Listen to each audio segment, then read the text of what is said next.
Ladies and gentlemen, good day and welcome to Solara Active Pharma Sciences Limited Q1 FY26 earnings conference call. As a reminder, all participant lines will be in listen-only mode, and there will be an opportunity for you to ask questions after the presentation concludes. Should you need assistance during this conference call, please signal an operator by pressing star, then zero on your touch-tone phone. Please note that this call is being recorded. With this, I now hand the conference over to Mr. Abhishek Singhal. Thank you, and over to you, sir. Thank you, Samia. A very good afternoon to all of you, and thank you for joining us today for Solara Active Pharma Sciences earnings conference call for the first quarter ended financial year 2026. Today we have with us Arun, Solara's founder and non-executive director, Sandeep Rao, MD and CEO, and Sarath Kumar, CFO, to share the highlights of the business and financials for the quarter. I hope you've gone through our results release and the quarterly investor presentation, which have been uploaded on our website as well as stock exchange website. The transcript of this call will be available in a week's time on the company's website. Please note that today's discussion may be forward-looking in nature and must be viewed in relation to the risks pertaining to our business. After the end of this call, in case you have any further questions, please feel free to reach out to the investor relations team. I now hand over the call to Arun to make the opening remarks. Thank you, Abhishek. Good afternoon. This is for the Solara's Q1 results call. As Abhishek rightly said, bulk of the meeting would be taken by my colleagues Sandeep and Sharath. But from a promoter standpoint, I just wanted to express my deep satisfaction for the course correction that Solara is embarked on. There's been a consistent focus on the quality of the business and a compounding effect of our actions in terms of cost containment, focusing on high margin business and refocusing the company to be a regulated market player is playing out slowly but surely. And we are a lot more confident than what we were last year as we migrate this business to this new management team.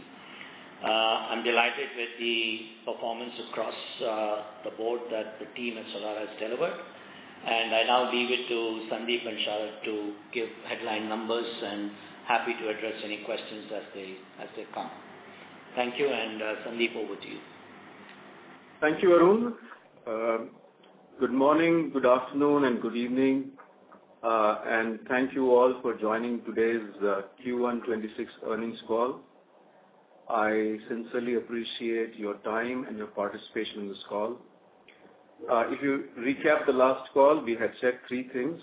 One, we had said that FY26 was a reset year at Solara. The primary focus was margin expansion and debt reduction, establishing and maintaining a good governance. Second thing I said was that we want to repivot this company to what we call as growth, which is profitable, with our continued focus on market expansion. And the third thing I said is that we expect our business to grow top line by around 10% and EBITDA by around 15 to 20%. In line with that, I'm happy to say that we started FY26 with what I think is on a right note with a strong Q1. The revenue has grown quarter and quarter by about 15%, delivering the INR 320 crores. Gross margin is at a healthy 54% and an absolute gross margin of INR 173 crores, reflecting growth at around 8% on a QOQ basis. The business has delivered EBITDA of 57 crores, which reflects QOQ growth of 13%. This is our highest PAT in the last 12 quarters. And the key feature, which is the contribution from our developed markets, continues to be at a very strong 77% of overall sales. In my opinion, I would like to believe that these are the first green shoots of growth.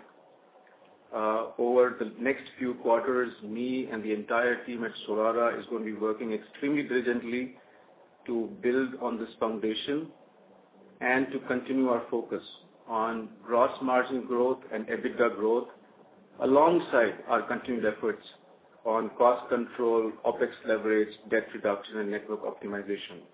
The plan is, as I said, is to repivot the organization from reset to what we call as a sustainable, scalable, reliable, and profitable growth. And lastly, I would like to thank all of you for your trust, your confidence, and your support to Solara. With this, I'd like to hand over the floor to our CFO, Sarath Kumar. Sandeep, thank you.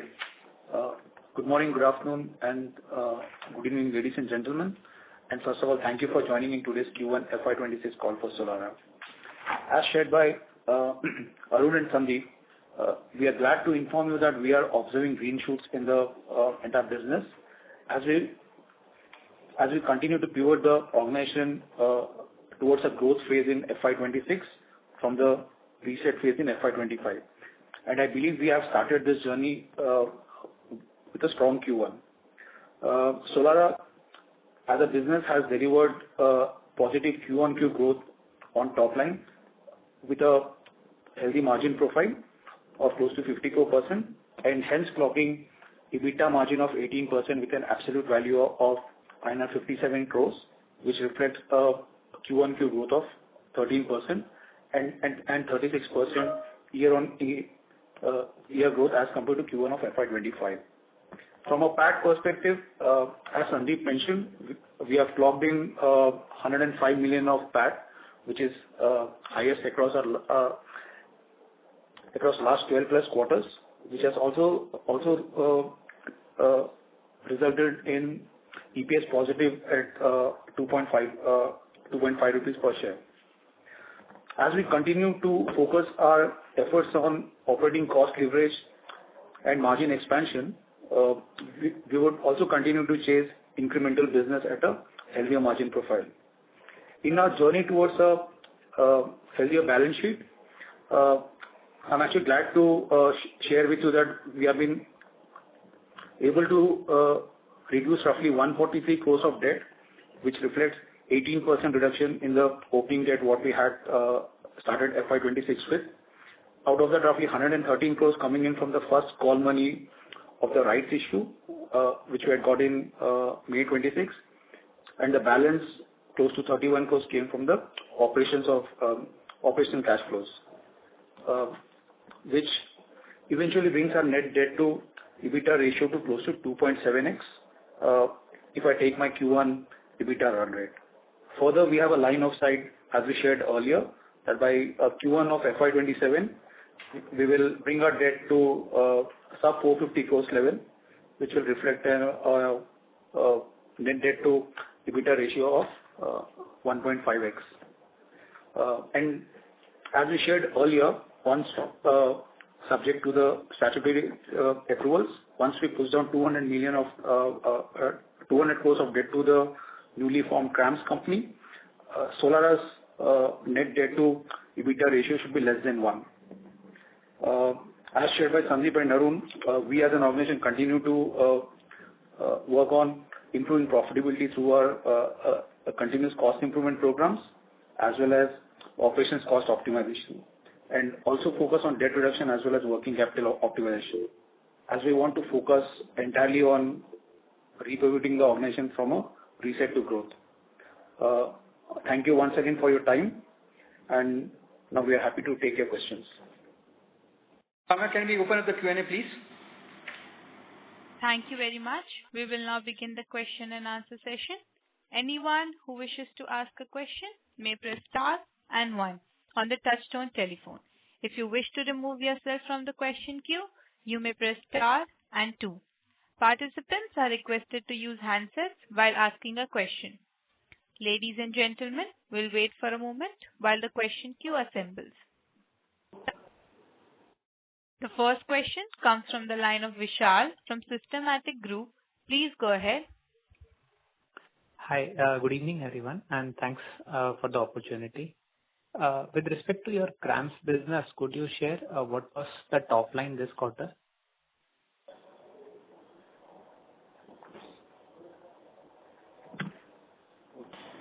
Sandeep? So wanted to know the top line for your CRAMS business, CRAMS and polymer business, which is going to get demerged.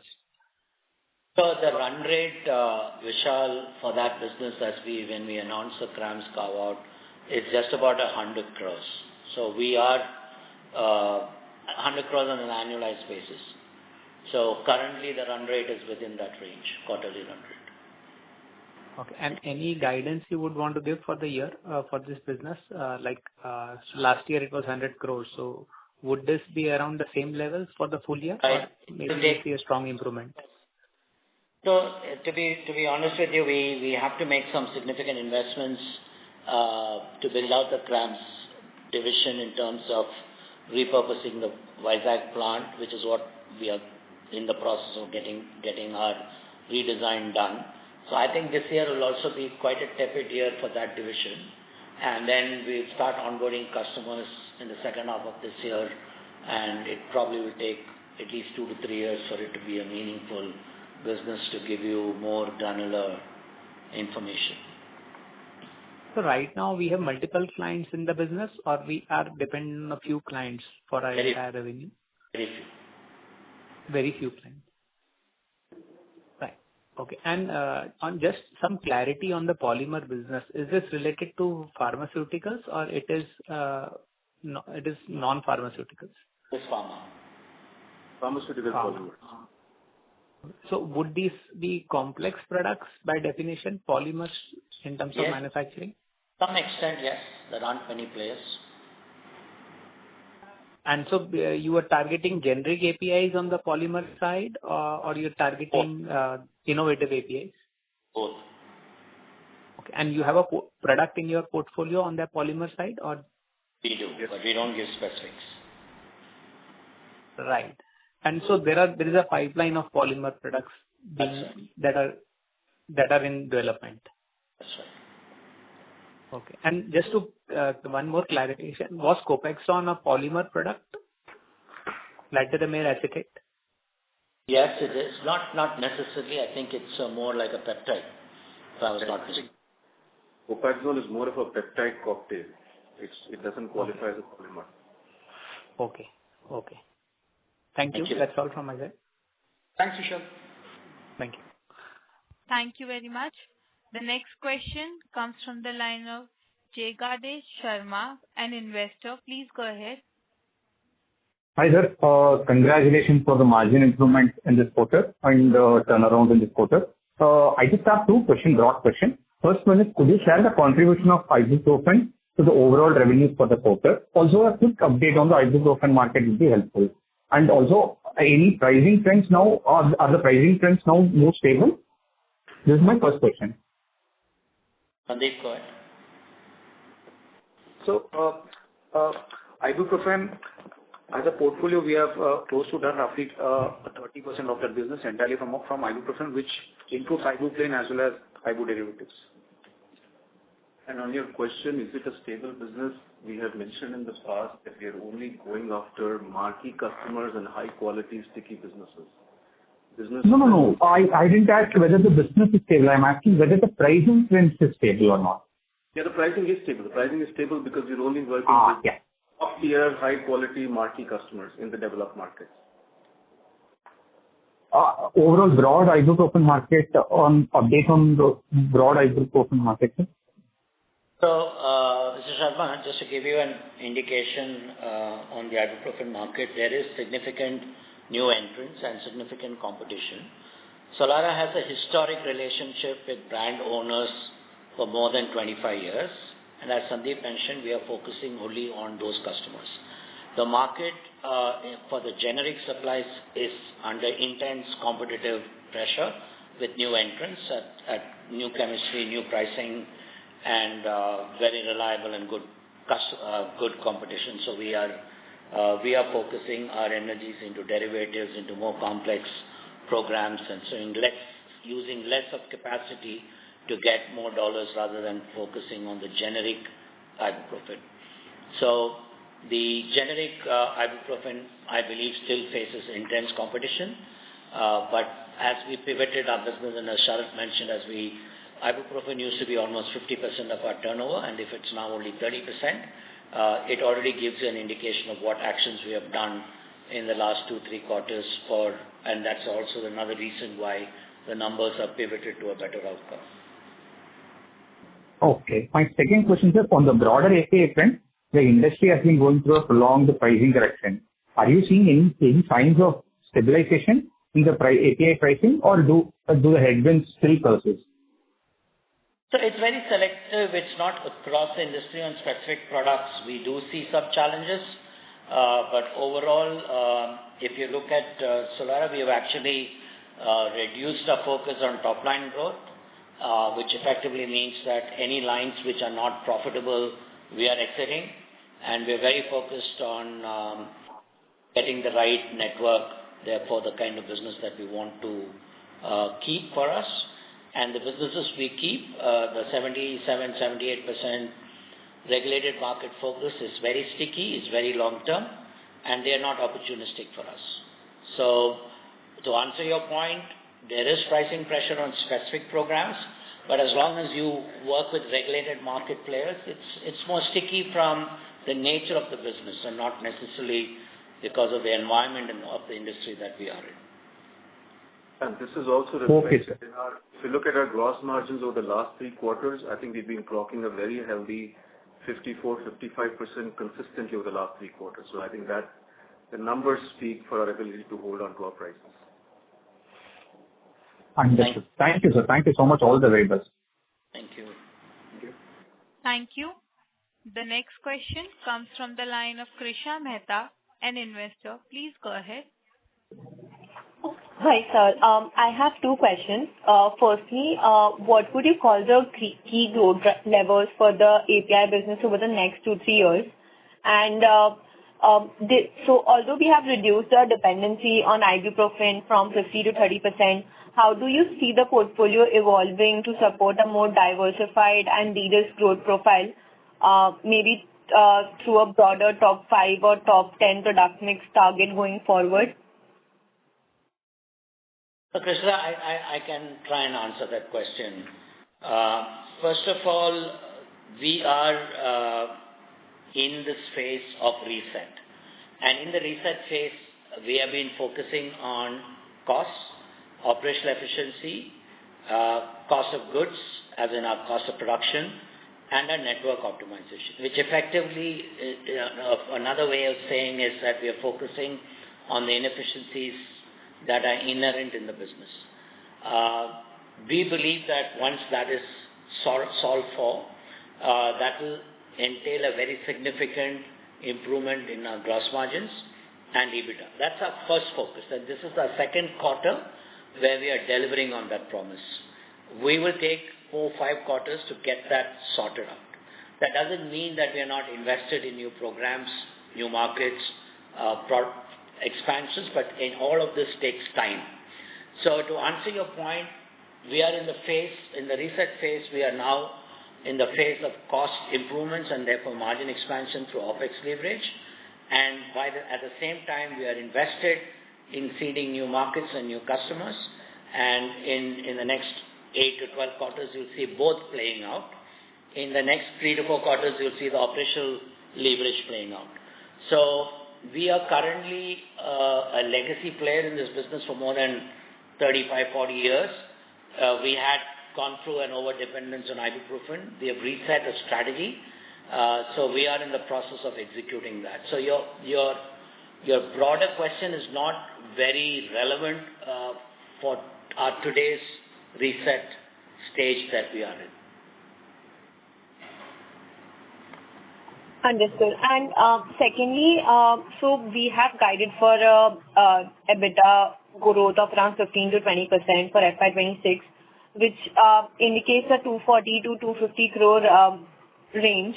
And with 57 odd crores in Q1, considerably a stronger second half, is it fair to expect that we would be beating our full year guidance, or are there any specific cost or variables that we should keep in mind?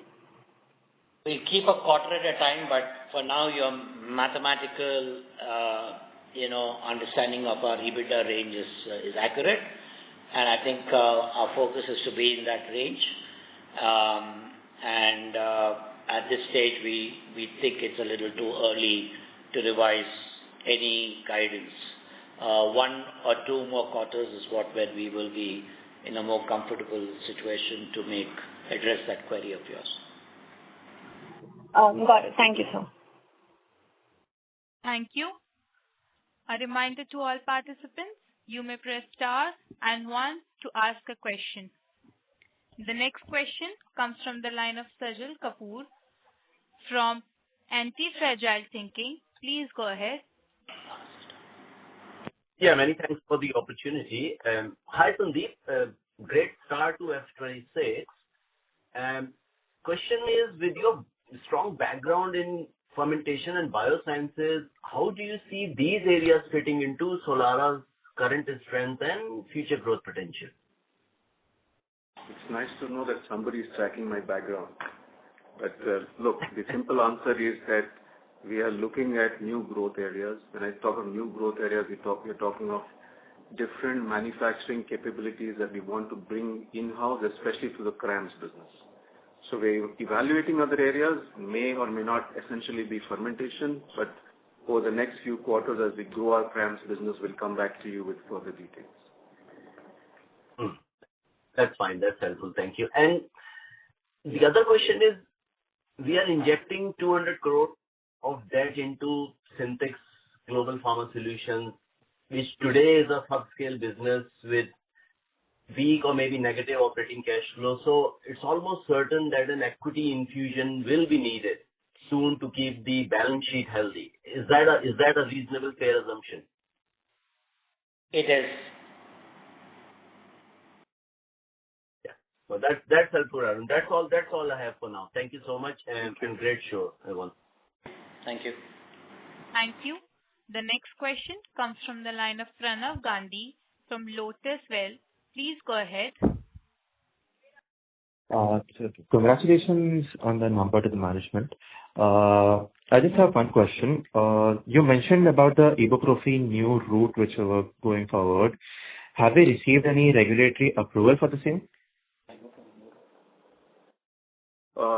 You're talking of the new route for ibuprofen? Yes. Ibuprofen?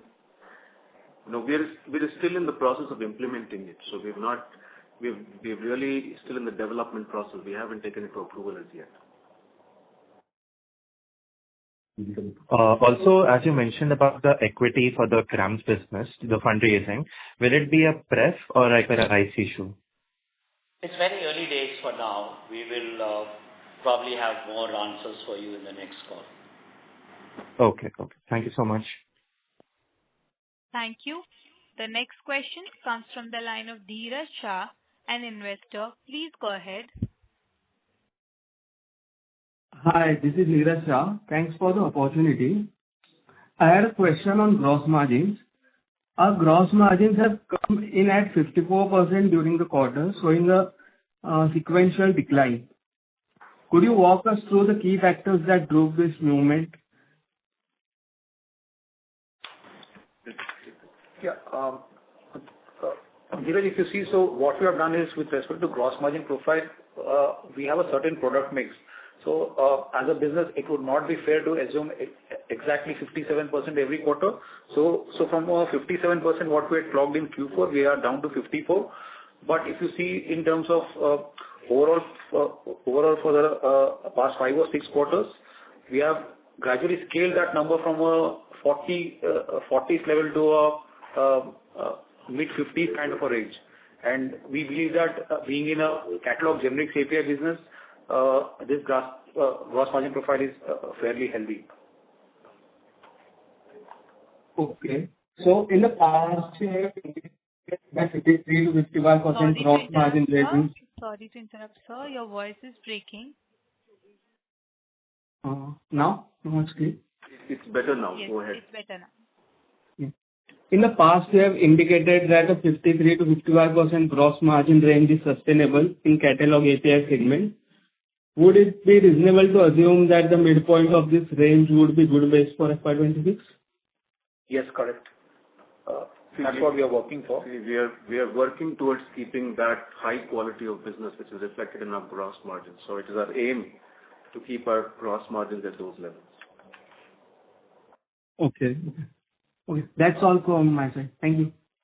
Thank you. Thank you. The next follow-up question comes from the line of Vishal from Systematic Group. Please go ahead. Yeah. Hi. Thanks for the follow-up.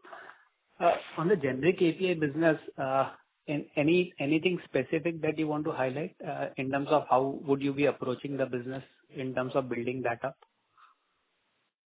So I'll take that question. See, typically when you talk of growth, I see 4 levers, okay?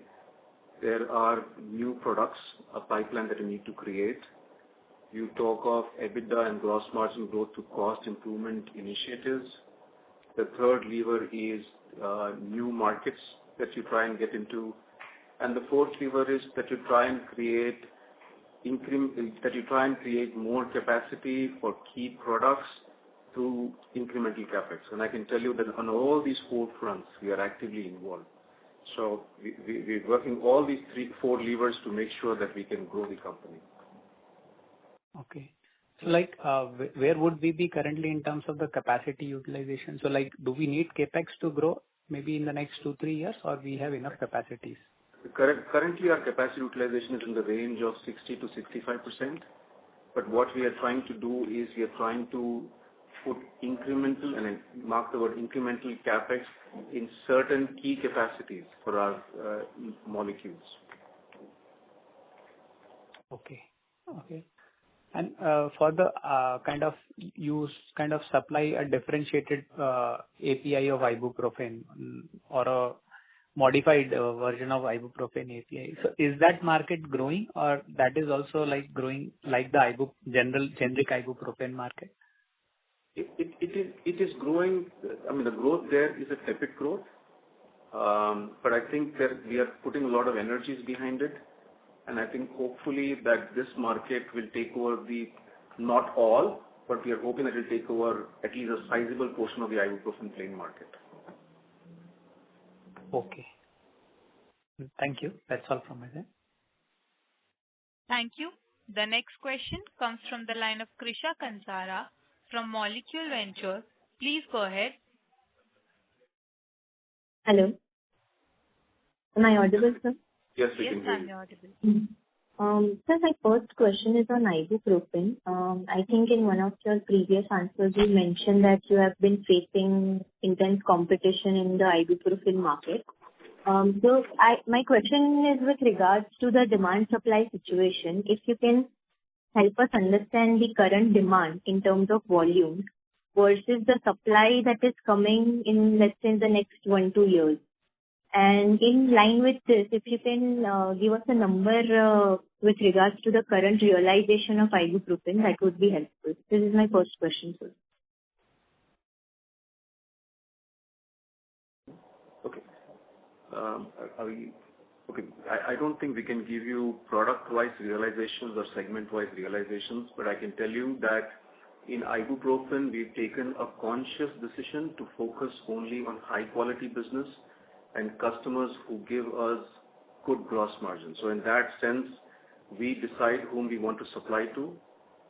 There is demand in the market, but we've been extremely picky and choosy about which customers we work with.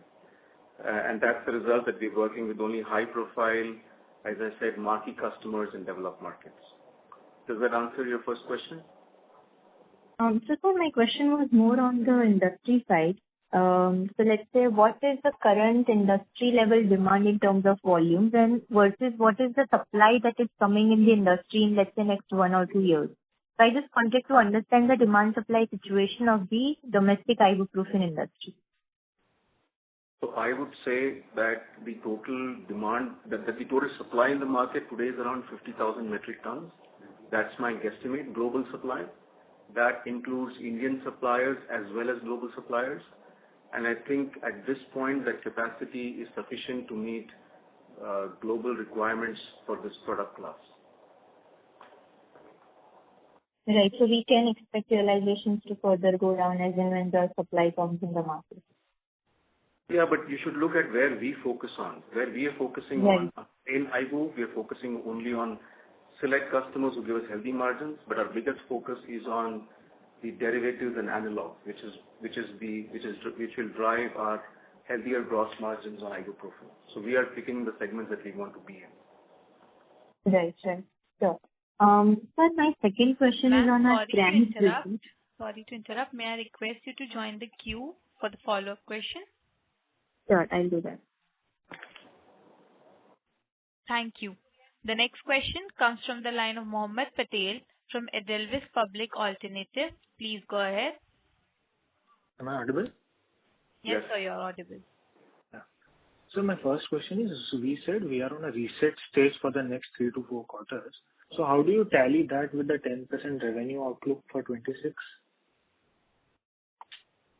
So Mohammed, if I can take that, FY25 was a reset year for us, and I said that the focus was on debt reduction, maintaining and establishing good governance, and margin expansion. But what we realized is that we have to grow the company, because once you grow the company on the same OpEx platform, everything flows down into the EBITDA. So FY26 is going to be all about growth, which is where I come back to my. If you look at our Q4 revenues, we were at roughly 280 crores. From there, we have gone to 320. Are we happy? Answer is yes, but we need to grow beyond this foundation now. So this, I think, is a start of hopefully a good growth story. Okay. And when we say 10% revenue growth, and we have earlier mentioned that the ibuprofen business will be more or less flat, so what gives us, the confidence of growing the non-ibu business at a much faster double digit? So if you look at our total reliance on ibuprofen, in FY25, almost 32-33% of our business was ibuprofen. But if you look at our internal numbers this year, around 20% of our business is ibuprofen. So our reliance on the ibuprofen range of businesses have been decreasing consciously because of the choices that we have done. So it's the remainder business that we have that's really going to drive growth in FY26. Okay. And this question is just, confirmation. So in our earlier calls, you have said that the current ibuprofen pricing does not even cover the cost of manufacturing. But we still make good gross margins because of the custom profile. That's right. And that does not cover cost of manufacturing is with respect to the current prices. Correct. That's right. Okay. I have further question if the operator allows. May I request you to join the queue for a follow-up question? Sure. Thank you. The next question comes from the line of Gautam Rajesh from Leo Capital. Please go ahead. Hi, sir. Good evening. Thank you for the opportunity. I had 2 questions. My first question was on the ibuprofen. What would be, as you mentioned, the share is 30%, but you just mentioned 20%. So is it 20% for Q1, or does the estimate you have for FY26 as a whole? And what would your percentage currently be for ibuprofen derivatives versus plain ibuprofen? That's my first question. When we said 30% overall, that had both ibu plain at close to 21% plus balance 9% was from ibu derivatives. Okay, this is for Q1 FY26? Yes, correct. Yeah, and my second question was, what would be our share for the top 5 molecules out of our sales? So top 5 molecules out of our total sales. Yeah. So top 5 molecules will easily give us close to 55-60% kind of revenue. All right. That would be my question. Thank you, sir. Thank you. The next question comes from the line of Abhishek from Padmaja Investments. Please go ahead. Yeah. Am I audible, sir? Yes, sir, you're audible. Yeah. Sir, are we done with our cost improvement program? That's my question. Cost improvement programs are something which we actually work on a kind of a continuous basis. So what we as a company do is we every quarter we identify a few molecules where we have to work on that cost improvement program, and then we keep on improving on that particular piece. As you would know that since we are operating in a generic API business, we will always have certain price pressures in certain pockets. So we actually try to kind of mitigate that particular piece with our cost improvement programs. So we can't say that we have stopped doing that because that will be a continuous feature for us. Okay. My second question is, I looked at US DMF database where I am able to see some of your polymer APIs. So are all of them going to be in the demerged entity, or some of them are going to be in your catalog API and some of them are going to be in your CRAMS business? All That's of my them question too. merged entity. Okay. Yeah. So, okay, that's all, sir. Thanks a lot. Thank you. The next question comes from the line of Shashi Kapoor from Dauladhar Capital. Please go ahead. Firstly, congratulations, Arun, Sharath, and Sandeep. You have done an amazing job, and congratulations to your entire team. The question is, how far is our visa plant utilization, and what kind of asset turnover we are operating at, and 2-3 years down the line, what kind of asset turns we are planning to achieve for both APIs as well as CRAMS? The plant utilization, I think we spoke about earlier. The plant utilization currently stands around 60 to 65% across the board. Okay. And what was the second question, sir? Second was, so 2-3 years down the line, what kind of asset turnovers we would be approaching? What kind of turnover? You mean sorry? Asset turnover. Asset turnover. We will actually have close to 1.2 kind of a number. Okay. And are there any leadership changes, or have we started recruitment, particularly in our upcoming CRAMS, or we are holding it right now? At this time, we haven't yet started any recruitments for our CRAMS teams. Like I said earlier to one of your colleagues in the box, in the questions, we will have good answers for you next quarter because we expect to start the legal process immediately, as communicated in our communications. And we can give you some more color probably next quarter. Thanks a lot, team. Best wishes. You have been doing a great job. Thank you.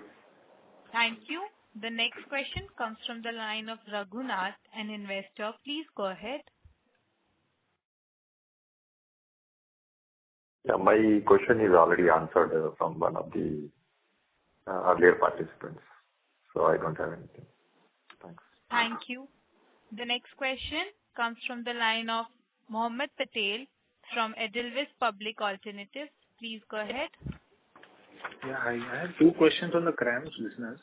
So can you share some qualitative aspects of that business, like what is the nature of business in CRAMS versus polymers? Is it NC driven? How we are different from the peers? And why there is a limited competition in the polymers segment? So it is a hard chemistry. There aren't many players in India. It's not that many other people are not making it. And it requires very special focus in terms of capability and equipment, and that is the reason why we want to specialize in a very narrow niche to start with, so that we can get into a good footing. And we have some experience in Solara for many years, and we expect that if it's separated into a new dimension it requires to grow it to greater size. Although we are only in pharmaceutical polymers, it does have application in other industries. At this stage, we are evaluating those opportunities, but for now, we are staying invested fully in the pharma space. So how would we be different versus our Indian peers in the CRAMS business in terms of what product do we target versus them? I don't think this is the forum for us to get into the granularity of your questions. In a CRAMS business, nobody gives you the name of customers or the products that we do. Okay. My last question is, so we have, very ambitious targets for this business where we would like to grow this from 100 crore to maybe, let's say, 4 or 5x in the next few years. So what will exactly drive that, everything that requires to get us there. The group has got several businesses which has got scale and scope, and we believe that we can apply the same approach to the CRAMS division that's being carved out.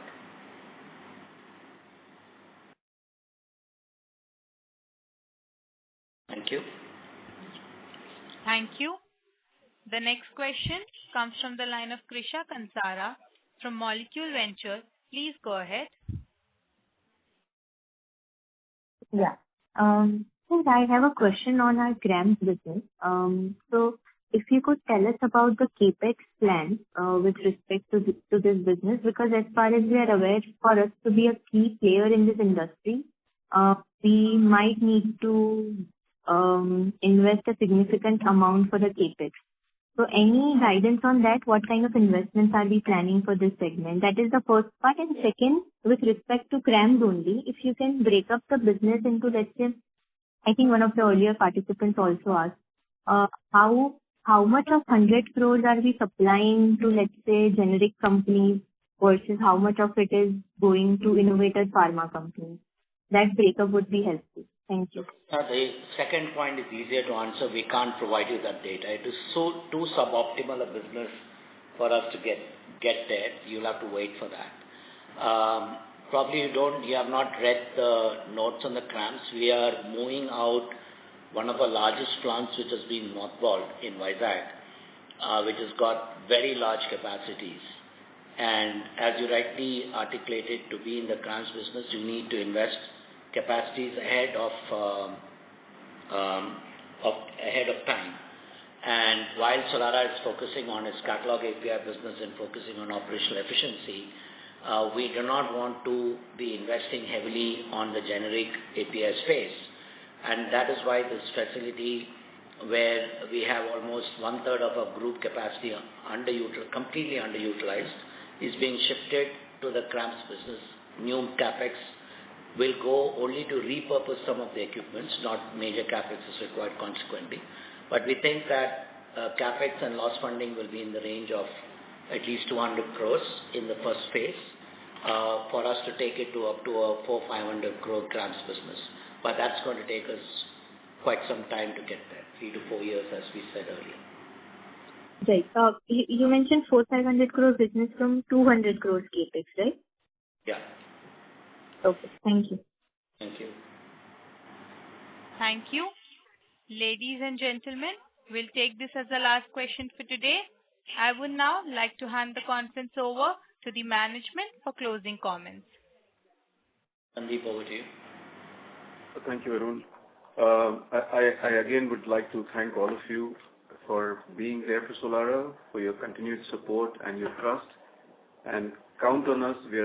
This whole team of Solara, including me, are working very hard to make sure that we can grow on this Q1 platform that we've created.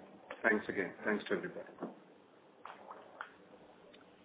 Thank you. On behalf of Solara Active Pharma Sciences Limited, that concludes this conference. Thank you all for joining us, and you may now disconnect your lines. Thank you.